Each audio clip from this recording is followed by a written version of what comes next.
thank you. And thank you so much, Kim and Sil, for inviting me. And also, right now I'm a visiting scholar at the Korean Women's Institute, so it's really a great pleasure to be here, and I'm really honored and thankful for that. And yeah, I thought it would be interesting to talk about this book, Loving Belinda. It's a book that I managed to just finish a few days before coming to Korea in early March, so it's brand new. It deals with transnational adoption from Korea to mainly the context of Scandinavia to Denmark. And in a sense, it covers the past 10 or so years, or is a reflection on the critical engagements or the growing critical discourse surrounding transnational adoption in Scandinavia, largely by adoptees themselves that have emerged from the early to mid-2000s and until today. The occasion for making the book was that I had an exhibition of the same title, Loving Belinda, at a gallery in Denmark in an alternative art space. And so Loving Belinda refers to the titles of one of the artworks that I was showing in this exhibition. So I showed 4 different artworks, and one of them was a color photograph titled The Andersons, and it's very recent. Maybe something I should say too is, since we're not so many people, that we could also, if you have any questions or comments along the way, please feel free to comment. And then I showed 3 videos. So one video is Adopting Belinda from 2006. All the videos are rather short, between 8 and 12 minutes in duration. And then in addition to Adopting Belinda, 2 new video works were made, one titled Revisiting the Andersons and Loving Belinda from 2015. So basically, all of these works are made within the mockumentary film genre, which is a fictional genre that uses documentary film tropes to distort reality, and this oftentimes has a kind of humoristic or humorous, but also at times destabilizing effect. So, as you might see in this video work, what happens, which is where it really diverges from reality, is the racial reversal that takes place. So it's a story about transnational adoption, a fictional story of Mr. and Mrs. Anderson, whom in the fiction are an Asian American couple who back in 2006 decided to adopt a child from Denmark called Belinda. So that's why the project is called Loving Belinda. And in this Loving Belinda project, all of the people the people who play, the actors in the first video from 2006 are the same as in the ones recently made. So Belinda just grew bigger. She's 9 years old today.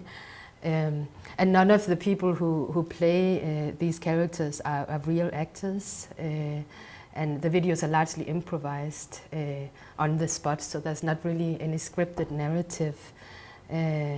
But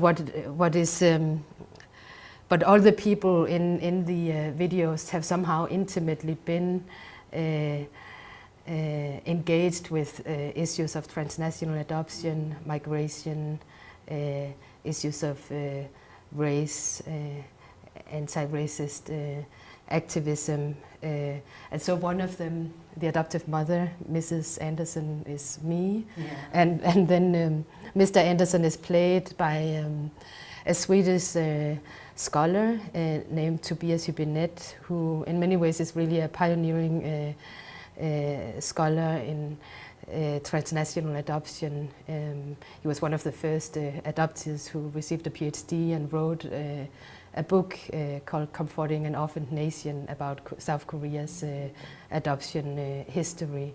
Was it translated in Korean? Yeah, I think it has been, yeah.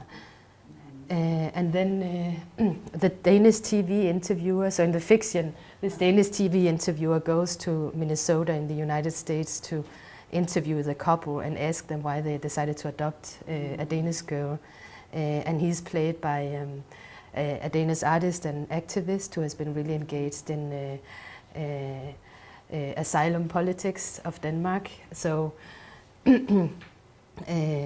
and that's maybe one context that is important to say, that a lot of the critical perspectives on transnational adoption in Scandinavia, I think, have coincided with an increasing right-wing policies and xenophobia and racism in Northern Europe, or in Europe in general, since the early 2000s. So these aspects of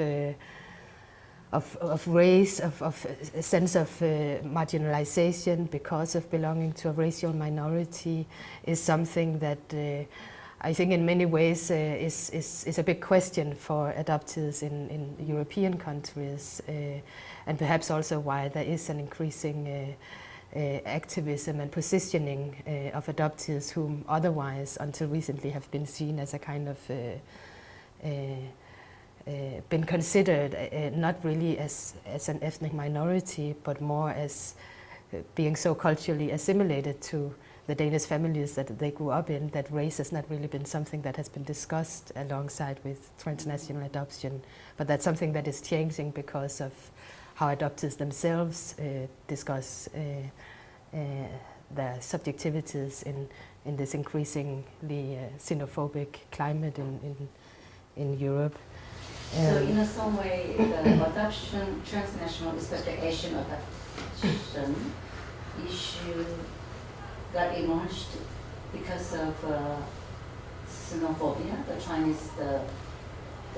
Chinese boom in Europe or something? I think what really has happened between us since, I mean, it's interesting because making these new Belinda works actually was really an interesting opportunity for me to look back at my engagement with transnational adoption and different communities within the last decade.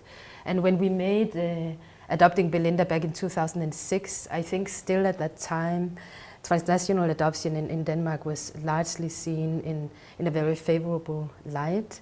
It wasn't something that was considered, for instance, a white heterosexual privilege to adopt. It was something that was considered in a very positive sense as a kind of humanitarian, anti-racist form of, not even migration perhaps, but more as a kind of reproductive technique for couples in the West. But then I think what has happened from the early 2000s and until today is that more and more adoptees actually themselves are speaking out about maybe having experienced different forms of racism, or having maybe are defining themselves as a minority, as something different from a completely assimilated white person in a sense. So it's a very, I think that in those ways it's quite interesting with maybe how critical perspectives of adoption have taken shape in Northern Europe, because the context, in a sense, is a little bit different from the United States, which is a much more multicultural society. So countries like Denmark or Sweden are very homogeneous and are really these days dealing with or have a really hard time dealing with migration, for instance, and have Denmark has the strictest migration policies of the European Union or of Europe. So I think in that whole context, in a sense, maybe adoptees are beginning to take some kind of position in relation to how to define themselves in relation to the majority and in relation to other minorities.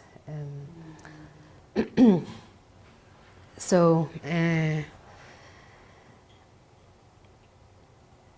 yeah, so maybe I should just say, I mean, so this issue of transnational adoption is really something that I think has been a kind of recurring issue, a recurring theme in my artwork, and that I often deal with it in relation to broader. I often try to look at it in relation to issues such as patriarchy or racism or colonial thinking or issues of migration that I think in many ways are intertwined with the process of adoption or how it has been enabled and sustained. And I think as an artist, something that I have been really interested in too is kind of trying to expose as well as destabilize these relations of power and representation and productions of meaning. So one of the things that that I try to do in my work, for instance, with this Loving Belinda project, by using the mockumentary genre, is to point to how certain narrative logics are constructed in particular ways to enable certain perspectives of history, or to allow certain perspectives of history or reality to dominate or to marginalize perhaps other forms of narratives. So by working with these experimental aesthetic forms, one of the things that I hope to do in my work is also to point to how certain narrative logics really guide the ways that that meaning is produced. So one of the things that I think, for instance, has been a dominating mode in media, both in a sense here in Korea, but also in a country like Denmark, has been the focus on the search and reunion narrative of adoption.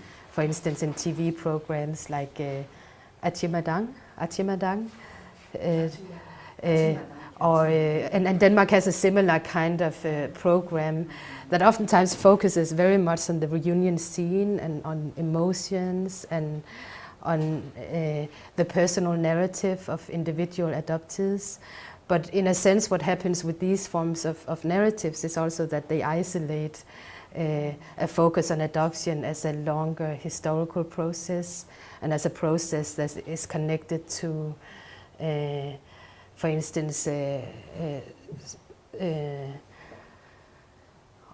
or that keep in place certain, for instance, patriarchal societal structures in a country like Korea, where today almost all children who are sent for transnational adoption are children of single mothers, or in Denmark, that also serve to perhaps disguise uneven relations of power that oftentimes exist between sending and receiving countries. In a country like Denmark, where adoption is largely considered as a right, the right to adopt, as a reproductive right, and not so much as a kind of economic privilege. Or so these are some of the things that I'm interested in pointing to or destabilizing in my work. So this is your yeah, right? this is so everything I show is sort of, oh sorry. This is It's photograph, or this is a what? It's an acetone print, so it's a kind of, it's an image, it's actually an image of, an archive image of Harry Holt, who was the first to start large-scale adoptions from Korea to the United States, where he's working with a number of Korean war orphans that he managed to bring to the US for adoption. And then this acetone technique is, it's actually a reversed. You can trace a print onto another surface using acetone. So it's something I have been, this is from a kind of photo album I had made of different images.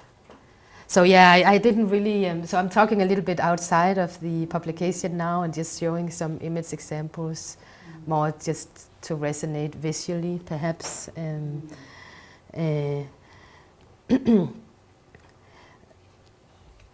So let me...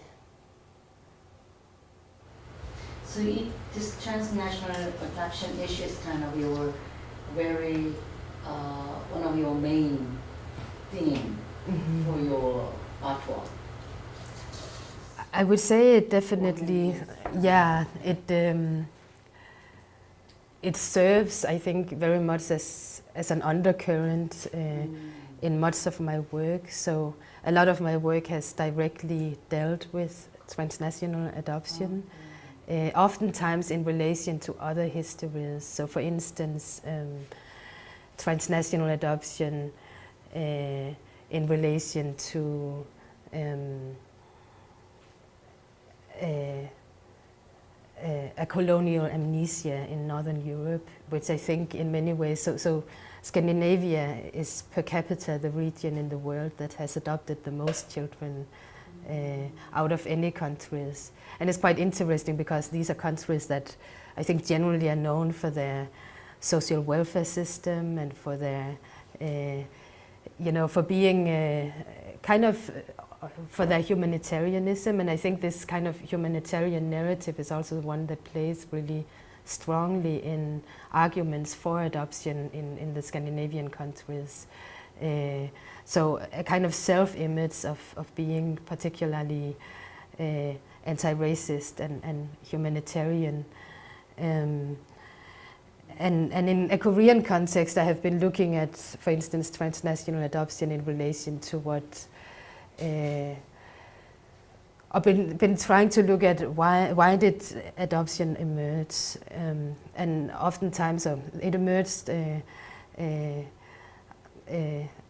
out of the Korean War, in a sense that in a transnational sense, and in the sense that a system was created for the transnational adoption of children with agencies and, you know, all the logistics necessary for this process around it occurred in the 1950s. But when you look at the history of transnational adoption from Korea, the largest group of adoptees were not sent immediately after the Korean War, but rather in the 1970s and 80s. So that's something that in other works I have been looking at, how this war narrative actually plays quite strongly in terms of, you know, because Korea is one of the developing, one of the largest global economies today, but still sending children for overseas adoption. But oftentimes the argument would be that it was something that was necessary, a necessary evil in a sense, as an effect of war and poverty immediately after the Korean War. But then when one looks at the numbers, actually a lot of children were sent during Korea's rapid industrialization in the 70s and 80s. So then one might need to look at what was then some of the reasons that this practice could be sustained in such a large scale. And that has been, for instance, for me, one of the ways of looking at what were the different factors that that could enable such a system. And one of them, I think, has been this that it has been private agencies, but that has been licensed by the government, but so there has been a kind of strong economic incentive for adoption to be sustained. I think also issues of patriarchy plays a strong role because it has been really difficult, for instance, for single mothers to keep their children or to be head of household in the family structure. So in order for transnational adoption to end, maybe it also requires a kind of shift in sentiments around what constitutes a family, so these kind of factors have been interesting for me to see, or to always look at transnational adoption in context to these other aspects, societal, historical and political aspects. I think I will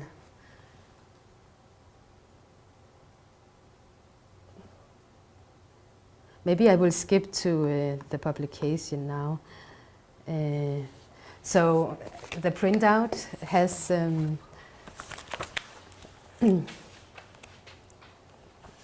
you can kind of see, and this is how the paper copy looks.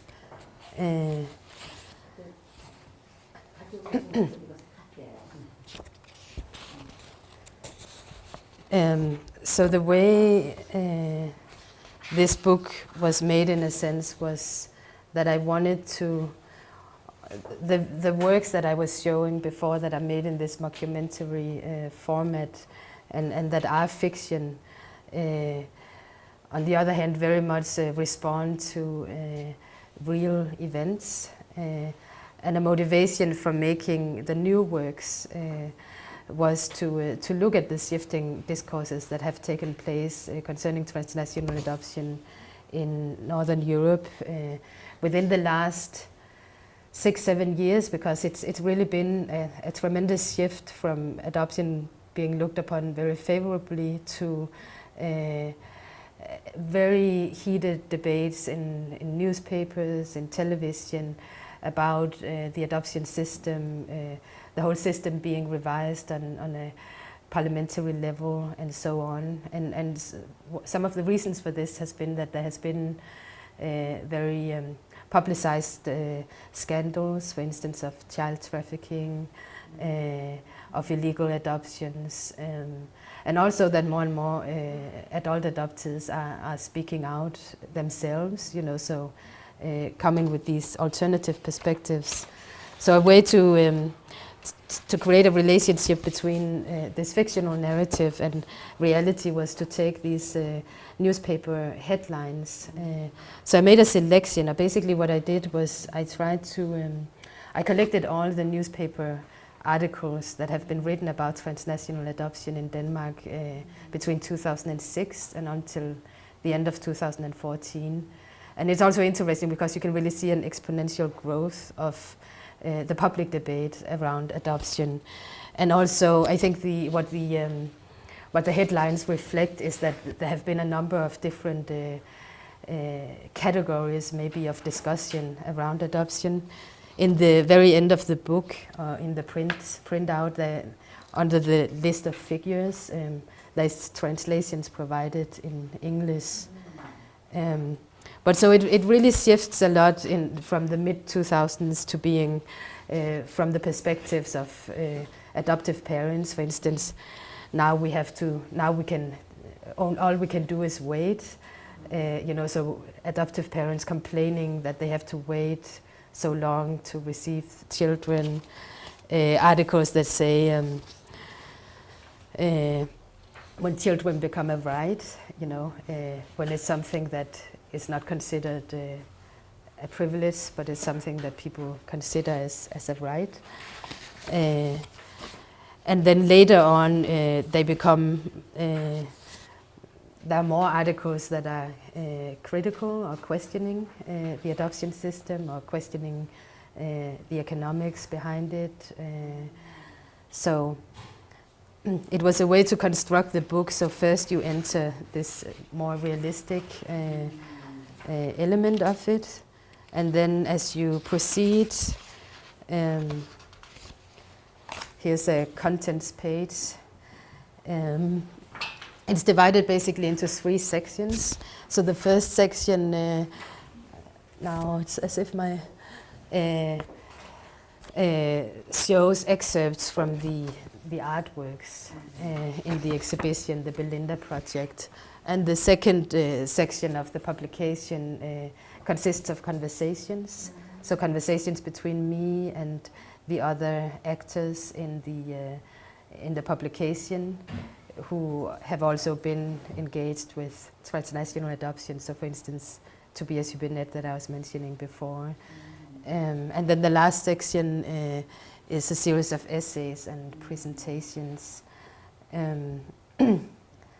So as one browses through the book, and it was really about finding a way to also represent video in a book form, which is difficult, but the way that I tried to do it was to have a short introduction of the video. So this is Adopting Belinda, where it says it's set in Minnesota. It's about this Danish TV interviewer who comes to interview the Anderson family. And then it shows the cast, which people play the different roles. And then as one goes on, there are excerpts of the dialogue and then video stills. So basically, the TV, maybe I should show a short excerpt. This is from Adopting Belinda from 2006. Welcome to our morning series on Danish heritage. Today we are very grateful to have been invited into the home of Mr. and Mrs. Anderson, who live right outside Minneapolis in a beautiful little cottage. Why did you choose to adopt a child? Well, we couldn't have a child ourselves, so for us it was just natural to adopt, and well, we tried for some years, and well, in the end, nothing came out of it. So adoption was kind of, yes. Was it a tough process to go through? You know, it's really tough. Extremely Yeah. strenuous. I mean, it's horrible. In fact, the whole process you have to go through to adopt. Now you chose to adopt a Scandinavian child. Is that harder than to adopt from other places in the world? Oh, very, very much. You know, most people adopt from like countries in Asia or South America or Africa, but we really wanted to have a Danish child, so we put a lot of effort in managing and succeeding to make this adoption happen, and we're so happy for that, because we have Danish roots ourselves, so Denmark was number one and the only choice for us. Because we want to give Belinda everything that we are able to give her, and since we have roots in Scandinavia, of course, it would seem more natural that we also adopted from Scandinavia. And here in Minnesota, we have a lot of Scandinavian, people of Scandinavian descent, so it just seems like the right thing to do. It's kind of natural. Yeah. Do you think it's been a successful transition for, excuse me, what's the name? Belinda. Belinda. I see. Well, that's a nice name. Do you think it's been a successful transition for Belinda? Oh, Yes. She's very happy. Because we believe that Danish children are so easy to handle, and this connection between us and her with the same kind of roots originally makes it so smooth and easy.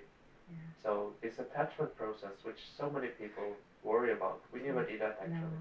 No. It just came about. Well, a lot of people tend to think it's a hazardous thing to adopt a child. I mean, you never know what you're going to get. She could have been abused in her short life already. We discussed this. Yeah, indeed. Yeah. prior to. And during the pre-adoption education, the adoption agency workers, they also told us everything about this, all the risks and also all the research being done on adoptees as adults. So we know that. But in our case, Belinda's story, her family background, and what happened to her before she came to us is completely documented. So we're not worried about her. We know about her past, and that's a great comfort. It is, yes. We kind of think that we've been with her all her life. So when did you see Belinda the first time? We got a photo from the adoption agency, a picture of her, and that was the first time. And then we went to Denmark to pick her up, and well, that's when we met her for the first time, which is the normal process, of course, for adoptions. For us, it was like she was our daughter immediately. Yeah, That's when we saw yes. the picture. Yeah. And from the moment when we met her, I mean, it's almost as if it's our child. So do you know anything about, you said you, like what she's been through specifically in her life? Yes, well... yeah, it was a quite young mother, and I mean, so she's been to a foster family most of the time, and then she was at a clinic at last. I mean, before we received her, just to do the checkups and make sure that everything was okay. So Belinda has actually gone through a couple of separations before coming home. Yeah.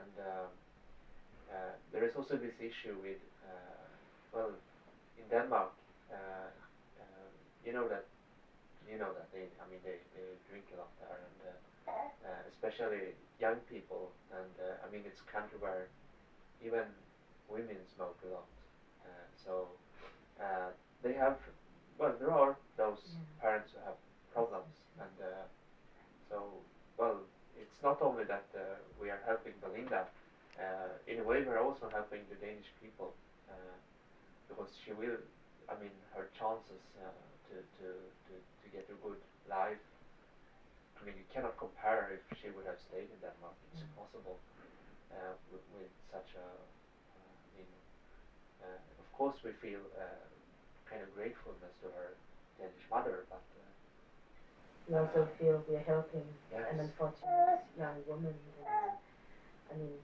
and that was also why we went through the whole process of getting a child from Denmark, because here in Minnesota, there's so many Danish friends still, so she wouldn't miss her cultural identity. Like she will feel like home there, like we have done always when we grew up.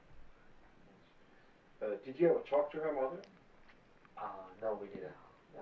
Actually, because it was a full adoption from the beginning.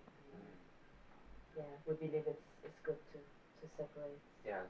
I mean, of course we would. I mean, if Belinda wants to meet her when she is getting older, it's okay for us, but for the moment, I think it's better for the attachment process and so on. She's with us now. So basically in this video, the interviewer is asking the adoptive parents, Mr. and Mrs. Anderson, quite general questions that adoptive parents would be asked, such as, why did you choose to adopt, or do you know anything about the child's history, and has the process been okay, and is the baby happy? So really these common questions, and there's not really anything extraordinary about the video. It could be believable as a documentary, TV documentary perhaps, except that the racial reversal makes it stick out, I think. So we play with that sense of, I think that the narrative, the documentary, the visual form of the documentary is one that is so commonly known that although this situation seems really unbelievable, I think it also, as a viewer, maybe at certain points you sort of believe in it, or believe in its logic, and then at the same time it is slightly unbelievable also because we are not really actors, you know, so you can also tell there's something about the accents, our accents that are not American, but Scandinavian. So everything is a little bit, it's never, our identities as parents is never addressed at all, and also our ethnicity is never discussed at all, which of course also if it was a Danish couple, their whiteness would usually never be something that would be addressed either. It's something that is taken for granted or naturalized in a sense, at least in a situation such as Northern Europe. And then the second video, revisit. Can I interrupt a little bit? The first video, actually, Mr. Anderson said that he want to have a adopt a Danish baby, right? Mm.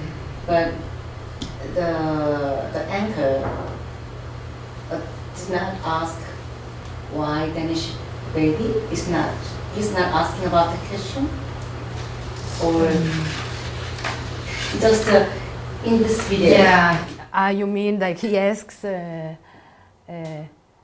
you decided to adopt a Danish child. Was that more difficult, I think he says? Yeah, actually, before that, the adoption process is difficult. And this said, yes, it's very tough. But next to the dialogue is about child, right? And Danish child. Yeah.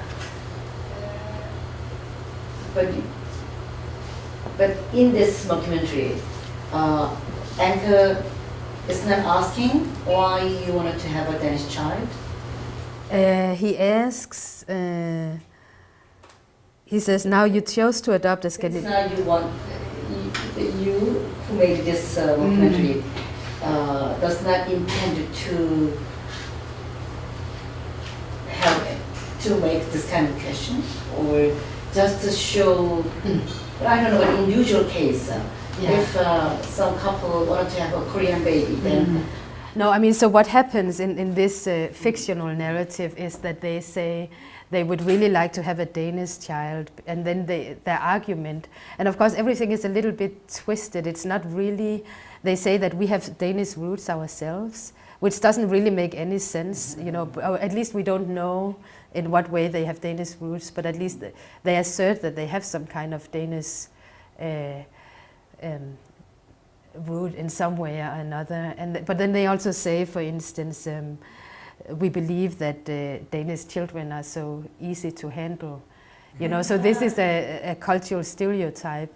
And so in the video, these cultural stereotypes are constantly played out, where they talk as if Belinda's birth culture is inferior, that they are superior to her birth culture. So at a later point, for instance, they say, when they're asked why, if they know anything about Belinda's background, and they say, oh, she was born to a single mother who had substance abuse problems because, as you know, people in Denmark drink a lot, even young people and even women smoke. So they put all these stereotypes onto her birth culture, which are not, they have no, they don't know about that, but they use that as an argument for why they would essentially be better parents. And this kind of dialogue is something that what we try, and it is a largely improvised dialogue, but where we try to, it's something that as an adoptee you oftentimes have overheard, I think, growing up. For instance, certain stereotypes about when people are asked why did you decide to adopt a child from Korea, people will maybe say, oh, Asian children are very easy to handle, or they will use certain stereotypes to argue for why they choose a certain country. Or people might say, oh, I preferred a lighter child, you know, so maybe a preference of Eastern European children over African children. Or there's a lot of these cultural stereotypes that play a role, I think, in the way that people argue for having adopted from certain countries. So it's something, this video, when it first was shown, was for an exhibition called Rethinking Nordic Colonialism about the colonial repression in Scandinavia. So it was shown to a mainly Scandinavian audience, and really as a way, as an attempt to address things that are very visible in the adoptive family, but that are oftentimes taboo to talk about. For instance, the power relation between adult and child, or parents and child, and also the implicit, the very visual, in a sense, white privilege to adopt, because it's almost unheard of that. I don't even know if there are concrete examples of Asians being able to adopt a Caucasian child. I mean, it is just so uncommon that you almost take for granted that the family structure looks in a certain way. But when it's reversed, I think it really made people think about how these dynamics are in reality. So in a way, it's a kind of twisted mirroring of reality that we try to illustrate somehow. And then in the recent works, the TV host goes back to revisit the family, and what this video, maybe it comes out. I mean, all of these videos are filmed in a quite small space, so in a sense it feels rather claustrophobic. Also, the space of the family as a kind of microcosm, in a sense, of society, of certain normalizing discourses within society that we were trying to bring out. And then in this video from 2015, we were also trying to address some of the debates that have been going on in Scandinavia in this time span from the first video to now, where there has been a lot of these discussions about racism. So it has forced, I think, many adoptive families to reconsider their family narrative, to reconsider the ways that in which they narrate that choice of adoption. So I can just play a few minutes. Hello. It's so fantastic to see you again. Welcome. Thank you. Yeah, welcome. It's been so long. Yeah, it's been too long, but it's very nice to see you again. You're one of our most famous TV stars back in Denmark. Please come in and have a seat. To remind everybody about the last time we were here, I would like to show you a short clip. Welcome to our morning series on Danish heritage. Today we are very grateful to have been invited into the home of Mr. and Mrs. Anderson, who live right outside Minneapolis. Belinda, see that's you as a baby. Can you imagine? It's 9 years ago. Oh, you're so cute. You've grown a lot, Belinda. How old are you now? 9. Wow, that's amazing. Do you think an adoptive family is any different from if Belinda had a biological mother? No, I think, I mean, we are her parents now, and it's really just another way of becoming a family. Lots of people become a family in the same way, so yeah, it's quite normal. Do you feel that your surroundings have a good understanding of adoption? Yes, well, many people adopt here, and people understand that we are a family, so there's no problem at all with that. And we also read a lot about adoption. We try to update ourselves, we try to follow the debate and the discussions on adoption, even research coming out. Do you think it's important to preserve the adopted child's history and aspects of the birth culture? And do you do anything to actively preserve Belinda's Danish heritage? Yes, we do a lot of things actually, and we do think it's very important. Some adoptive families are not very conscious of these aspects, but it of course, Belinda's Danish heritage is part of her, so we encourage that, and there's a lot of things we appreciate about Danish culture. So, for instance, the Danish design and IKEA and Lego. And we even have a Norwegian minister in the church we attend. So we try to encourage all the positive aspects of Danish culture to Belinda. That's wonderful. But have you visited Denmark with Belinda? No, not yet. I mean, we definitely thought about it, but it's also about finding the right time in a child's development. And from what the literature we have read, adoption literature, we understand that it's maybe she's not quite old enough to take such a big journey. But yeah, we will know when she's ready for it. Then we will go, of course. Yeah. When did you explain Belinda that she was adopted then? Well, we told Belinda from the beginning that she was adopted from Denmark, so that hasn't been a secret at all in our family. We are very open about adoption in our family. We talk about adoption, and yes, I mean, why should you keep it a secret? Like some adoptive parents unfortunately do. We are not like them. We talk about it. Yeah. It's important to be open.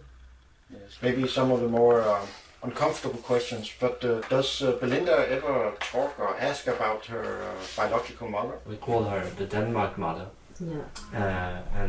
But again, you need to be a bit hesitant about this. There was another person in another country, and Belinda knows that as well. But we are the parents now, so we don't want to make a big thing about it at this very moment.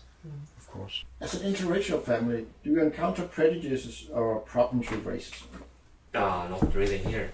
It's so diverse here in the US, and it's so mixed. No, I wouldn't say so. But I mean, thinking about countries in Europe like Denmark, I can fully understand your question, because there you have problems. We read that in the newspapers, we see it on television, and but we don't have it here actually. We are so open about talking about race, so it's such a great country. Still, your case is unusual since you adopted a girl from Denmark, whereas most people adopt from Asia, Africa or South America. Do you think this represents a different racial or cultural issue?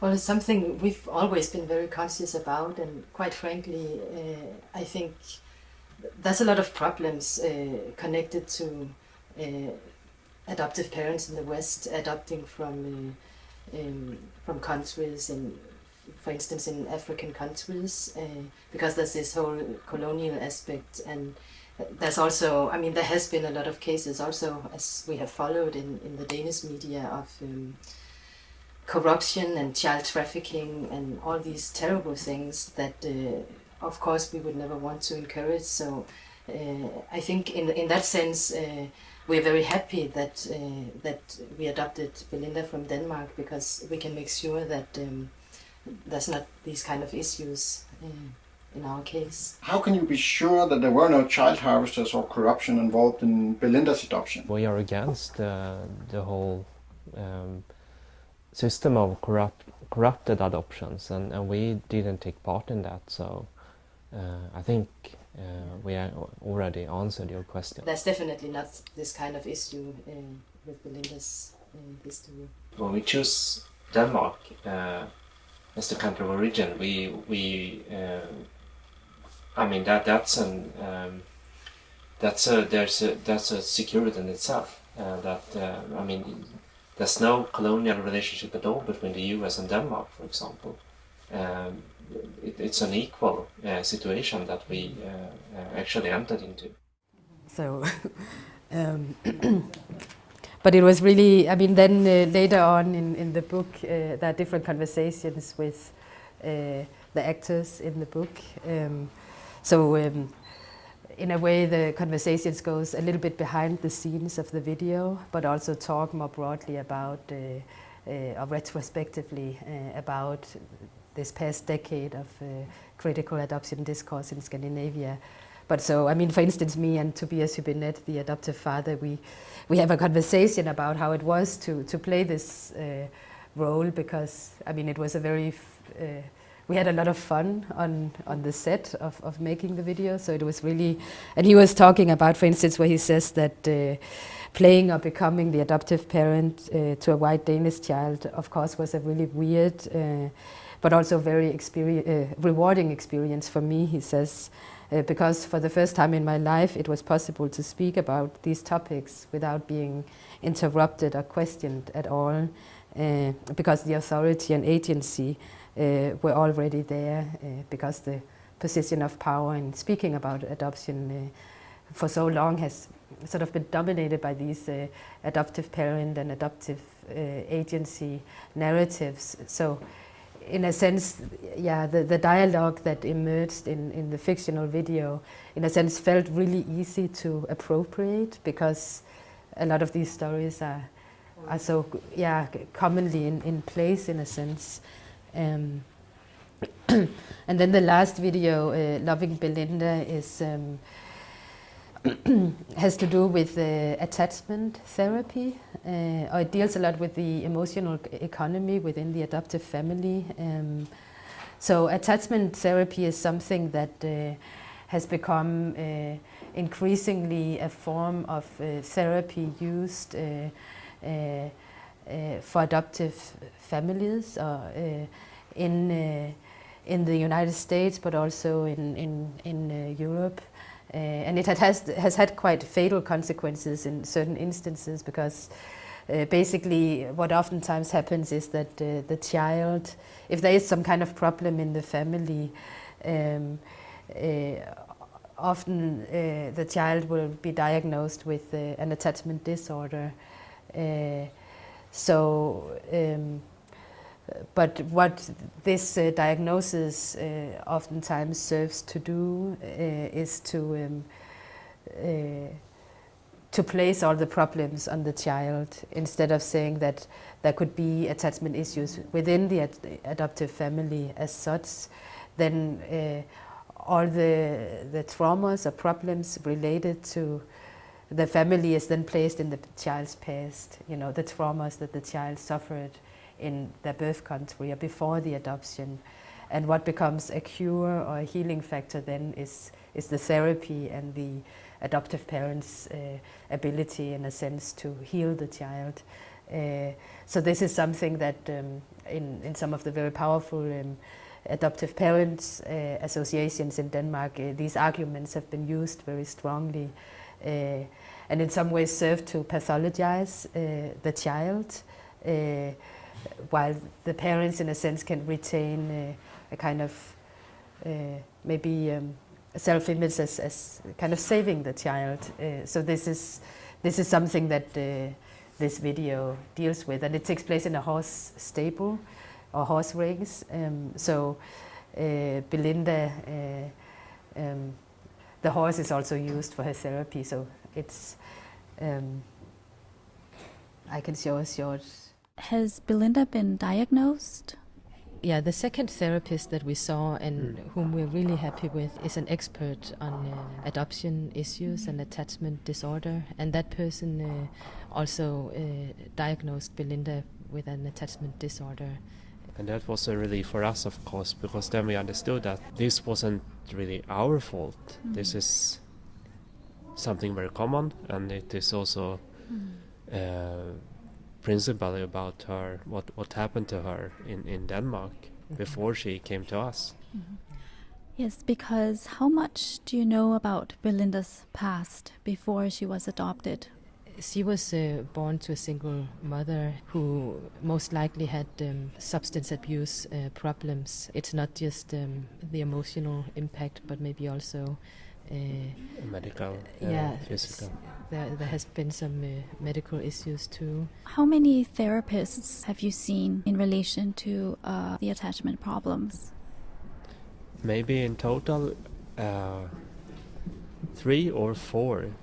It was really the one that we have today that worked for us. So we were lucky because we know other adoptive families who have been to so many different professional contacts. It's really about finding someone who understands and has knowledge about adoption issues, because some of the other therapists, they put different diagnoses on her, but when this one therapist said she had an attachment disorder, that made complete sense all of a sudden.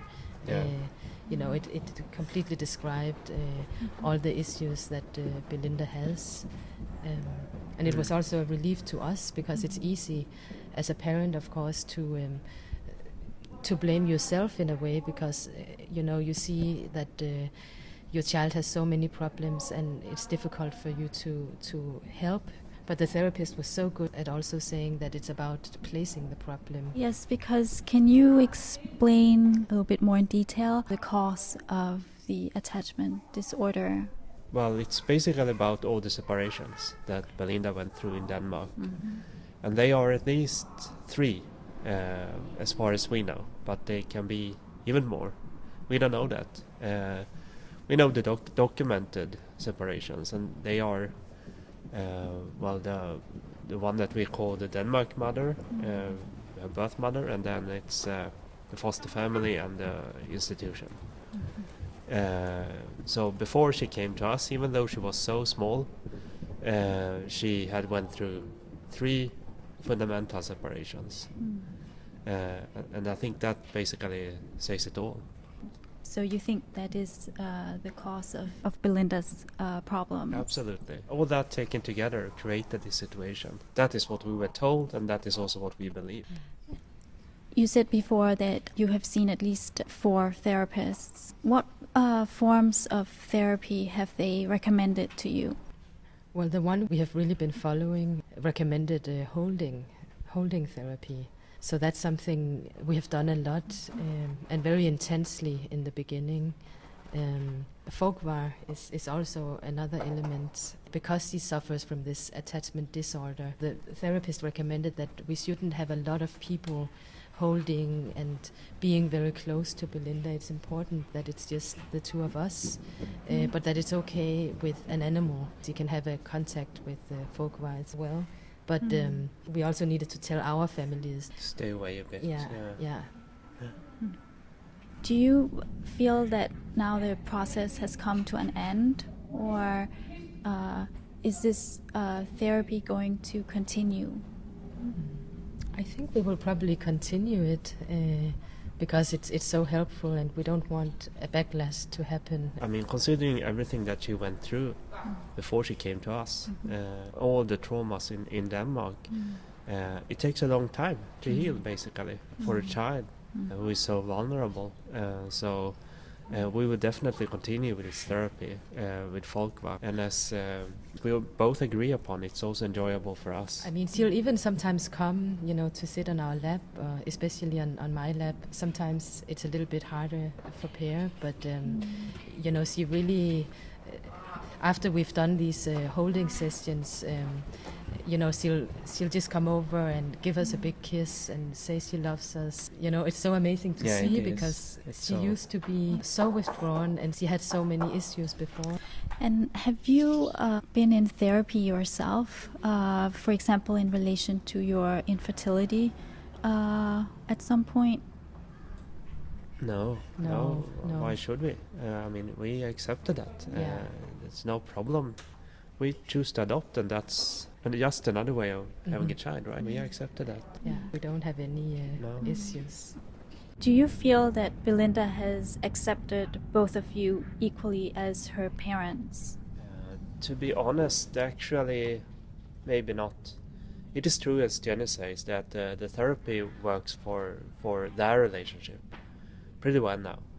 She comes to Jenny and she sits in her lap, and she even hugs her willingly nowadays, now and then.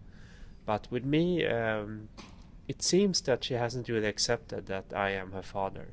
And we also talk about this problem with the therapist, that it might actually be that, because we don't know anything about Belinda's birth father, so it might be that maybe there was some abuse going on. If it wasn't the birth father, it might have been another male person in Denmark, something bad happened maybe. And that is of course something which worries us, but we will never know. Yeah. And my last question would be what hopes you have for yourself and Belinda and your family in the future. What are your hopes? Well, our hope is of course to just continue to be a normal family, which we believe that we are, in spite of some difficulties that we've had with Belinda's attachment disorder diagnosis. So that is really our hope for the future, and we also believe that is what is going to happen. We will stay as a normal family. And this is a photograph, the last work in the Belinda exhibition of the family. So then the second part of the book contains these conversations, and it was a way, I like the conversational format in the way that you can have a more, because it's a dialogue between two people, and in a sense, as a reader, it feels more intimate than perhaps an academic essay. So it was a nice format to use for the book, and also because one of the things that I thought was interesting about having these conversations with the other people who had taken part in the project was to think about this span of time from 2006 when Adopting Belinda was made and until today, and to have a dialogue around transnational adoption and how the perspectives have really changed quite a bit in this period of time, and also to look at it in relationship to society in general in Denmark or Scandinavia. So the conversation between me and Tobias Hübinette is called Transnational Adoption in the Context of Colonial Repression, Race and the Right-Wing Turn in Scandinavia. We are comparing also the Swedish and the Danish context, because although the countries are neighboring countries, the debates have unfolded in different ways in the two countries. Or maybe critical perspectives on transnational adoption in Sweden emerged earlier than in Denmark. Sweden is the context that Tobias is speaking from. Then our conversation is also about how what Tobias talks about as perhaps with this increasing xenophobic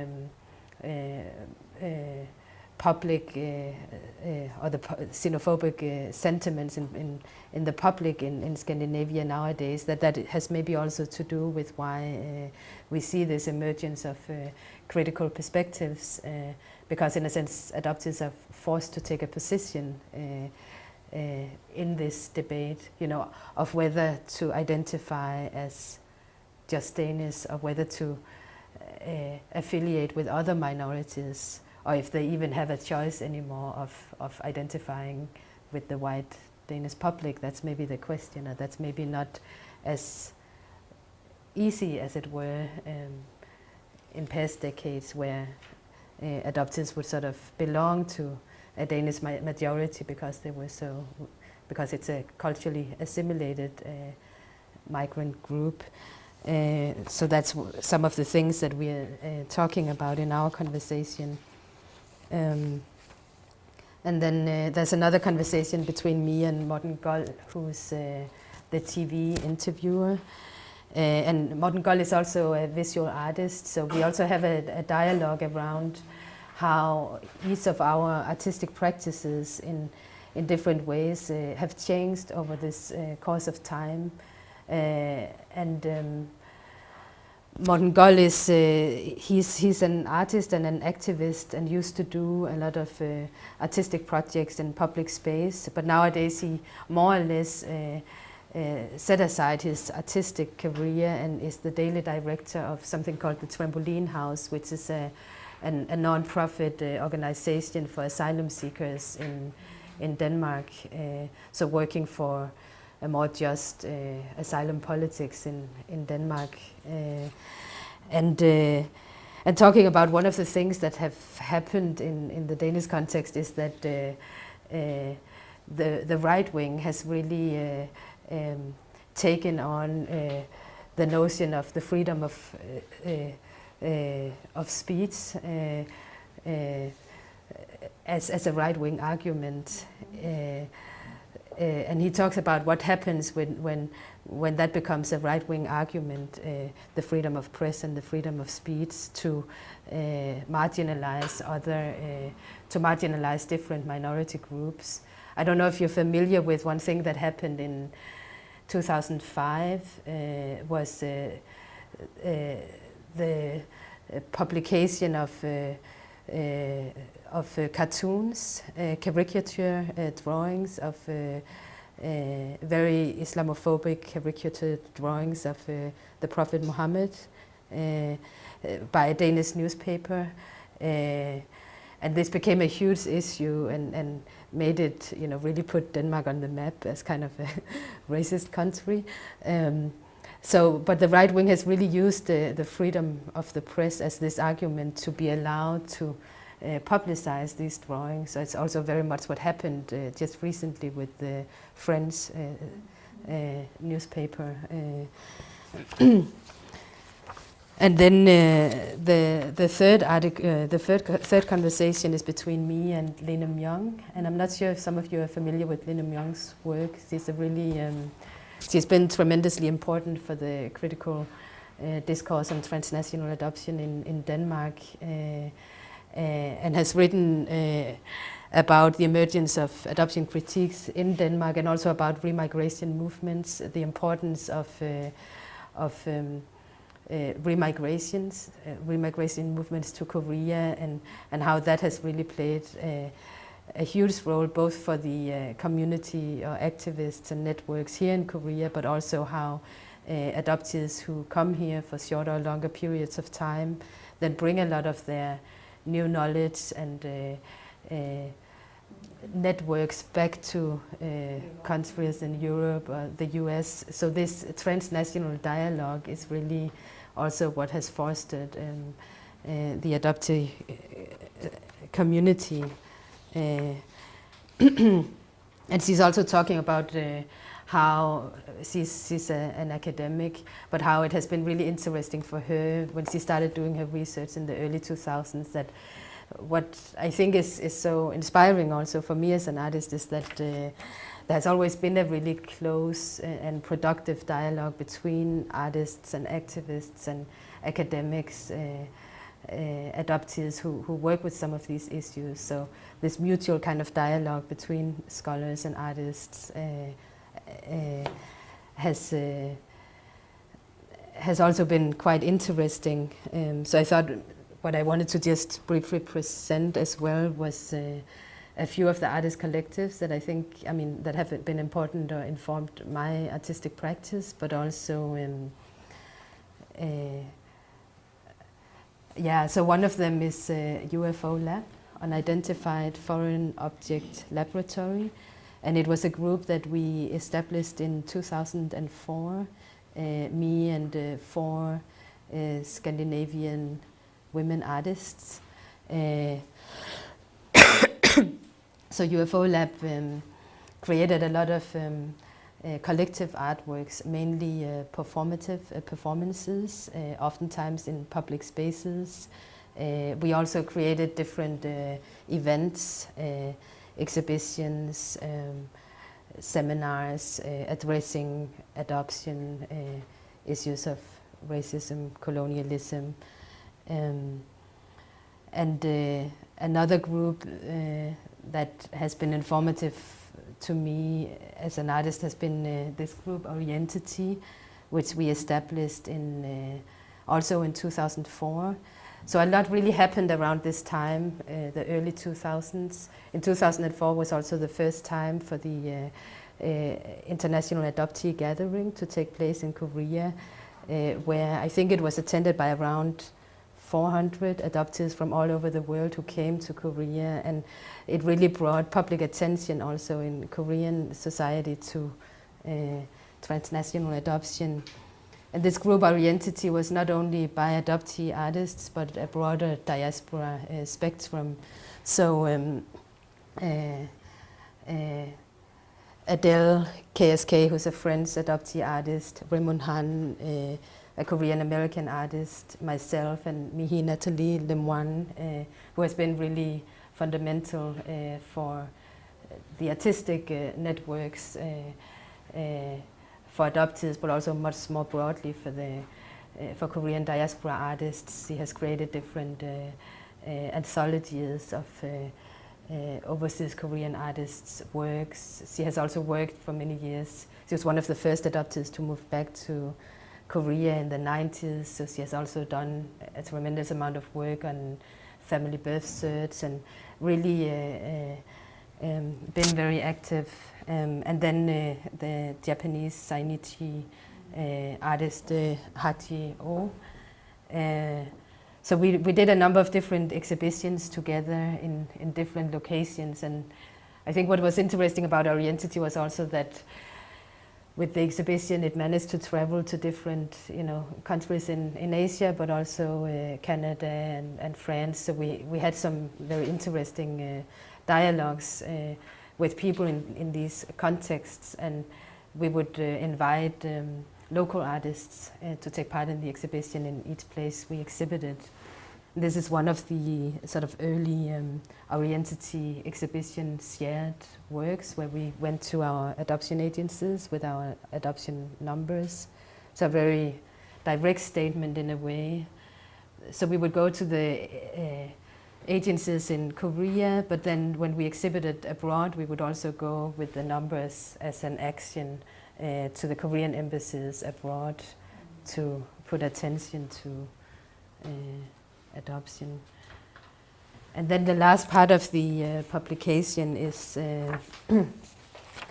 3 essays, and they were presented at a seminar held the day after the opening of the Loving Belinda exhibition.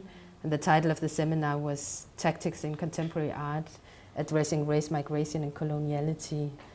And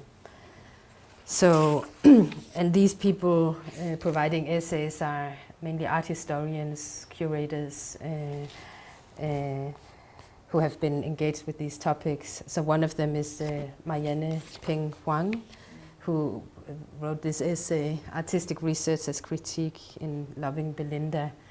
And what was kind of nice about her essay to me was a way that she managed to contextualize the Loving Belinda project within my broader artistic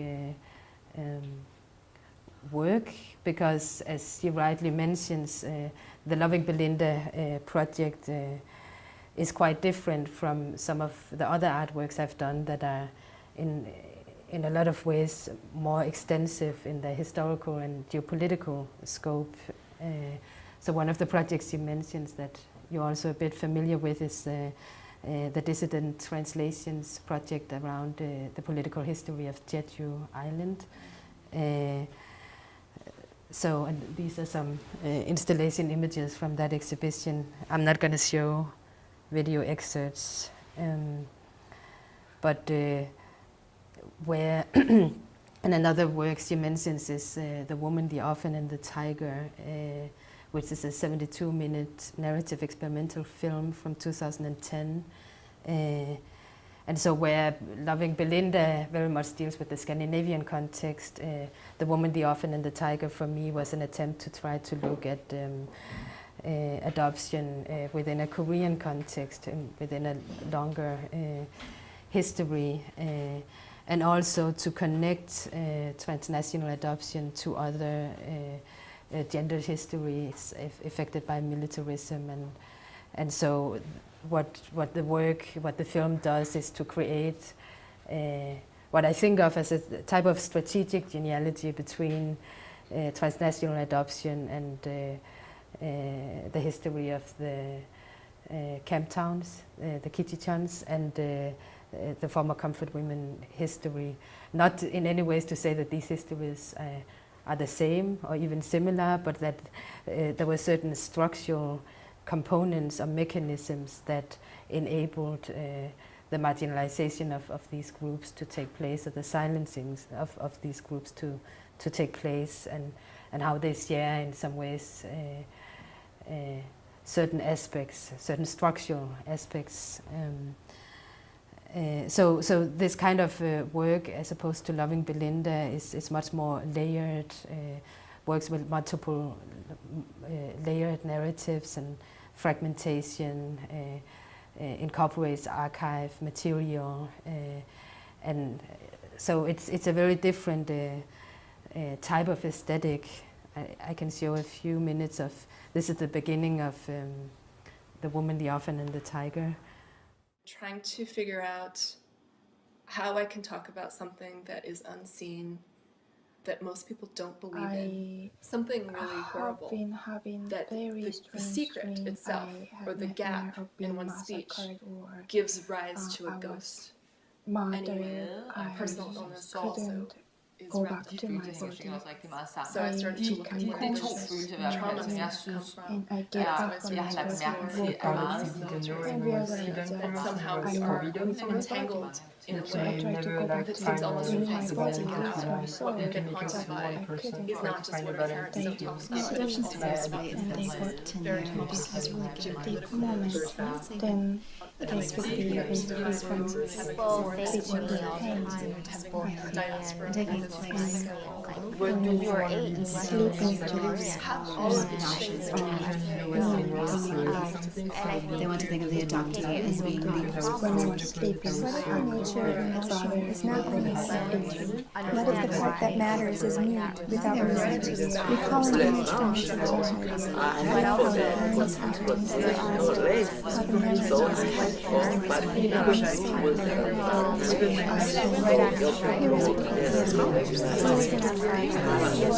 many of them are rushing towards your light.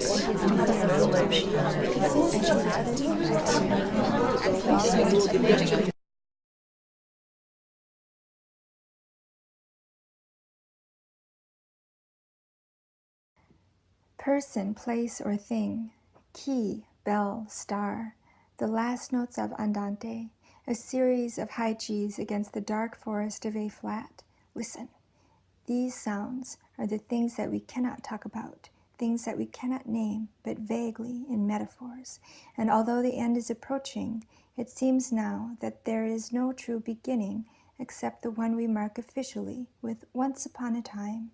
And in these stories, our own stories, we are always somewhere in the middle. How did you, how did you, how did you, how did you, gentlemen, how did you, how did you, we all used to learn it, we did everything we can, how did you, everybody, how did you. And then in the end of Marianne Peng Huang's essay, she mentions tracing trades as the work that she sees closely related, most closely related to the Loving Belinda project, and which I would agree with, and also loving. The first Belinda video was made together with this project called Tracing Trades, a parenthesis in the history of Scandinavia, that consisted of a film that Tobias Hübinette and I made together for an exhibition about the colonial amnesia in Northern Europe.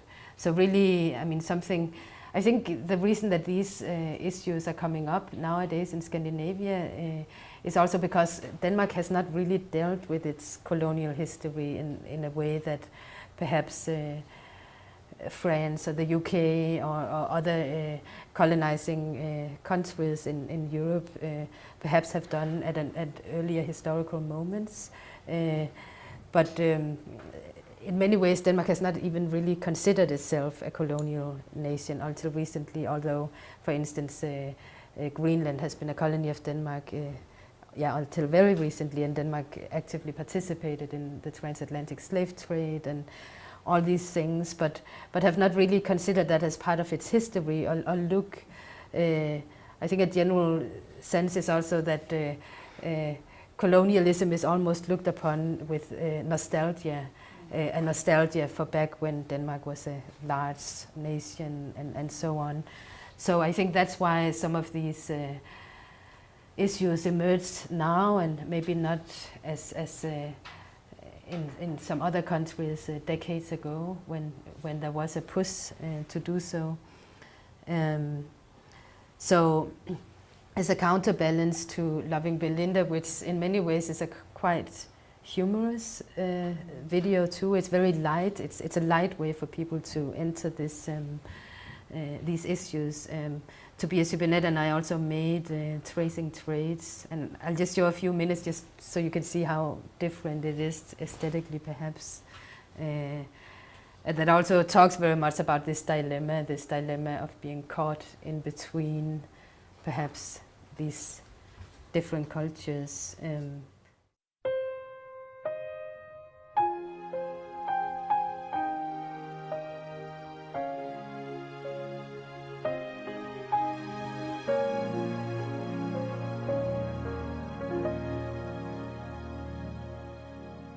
A supplemental population was, well, completely integrated, of course, completely assimilated, but never completely enough. It's impossible to be a completely white Westerner. You cannot return. It's impossible now. The adoption, the process, the state of adoption made it impossible.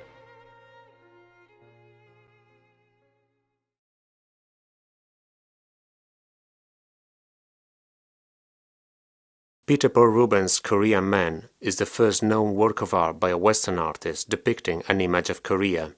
How Rubens could have met a Korean in the Dutch port city of Antwerp in 1617 is a mystery. If the man in the drawing actually is Korean, it would serve as visual evidence that could rewrite the historical record of Korean contact with Europe.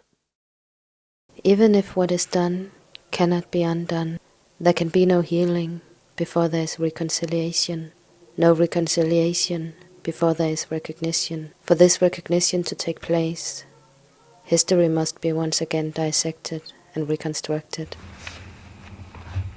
Such a reconstruction can never be chronologic nor logic. As our memory and histories are per se concealed, it will always be fragmented or distorted.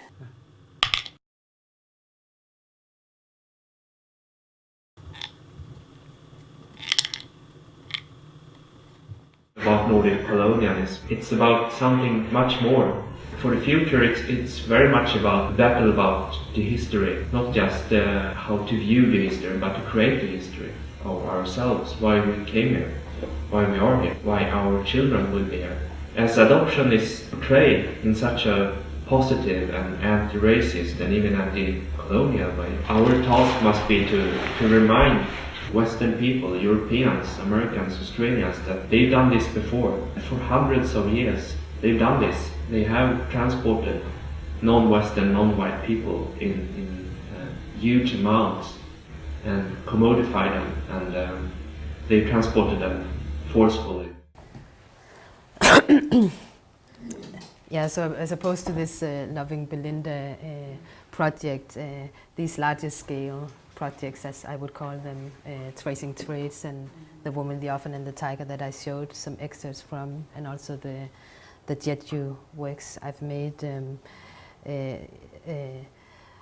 you employs this multi-layered form of narration, and I think it has been a way for me to deal with, I mean, I think I oftentimes work with the documentary or reference the documentary genre, and which has a legacy of being considered as the truth, as the objective truth, but I always try to destabilize that notion that an objective truth exists, and with these larger scale works I think I oftentimes work with fragmentation and multi-layeredness, or juxtaposition of different geographies and times as a way to destabilize a kind of